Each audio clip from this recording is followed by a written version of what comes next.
गांव का नाम था चंदनपुर। यह गांव दिन में जितना शांत रहता, रात में उतना ही डरावना बन जाता था।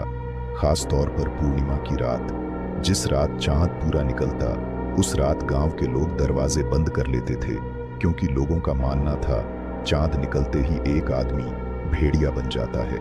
पूर्णिमा की पहली रात गर्मी के दिन थे। गांव में बिजली नहीं थी, इसलिए लोग छतों पर सोया करते थे। उस रात भी सब लोग सो चुके थे। चांद जैसे ही बादलों से बाहर आया, एक पुराना खंडहर हिलने लगा।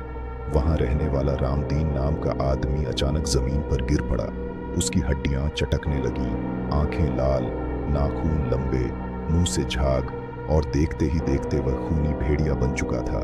शिकार की तलाश भेड़िया छतों की तरफ देखने लगा। जहां जहां इंसान सो रहे थे, वहां उसकी नजर टिक गई। एक घर की छत पर एक जवान लड़का सो रहा था। अचानक छपाक, भेड़िया छत पर कूदा, लड़के को उठाया और उसकी गर्दन फाड़ दी। खून की एक एक बूंद वह पी गया। सुबह तक लाश ही लाश, गांव में दहशत। सुबह होते ही गांव में हड़कंप मच गया। 3 लोग मरे पड़े थे, सबकी गर्दन कटी हुई।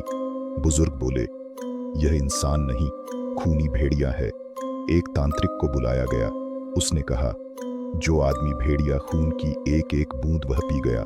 सुबह तक लाश ही लाश, गांव में दहशत। सुबह होते ही गांव में हड़कंप मच गया। 3 लोग मरे पड़े थे, सबकी गर्दन कटी हुई। बुजुर्ग बोले, यह इंसान नहीं, खूनी भेड़िया है। एक तांत्रिक को बुलाया गया। लोग कहते हैं खूनी भेड़िया मरा, लेकिन पूर्णिमा की रात आज भी डराती है।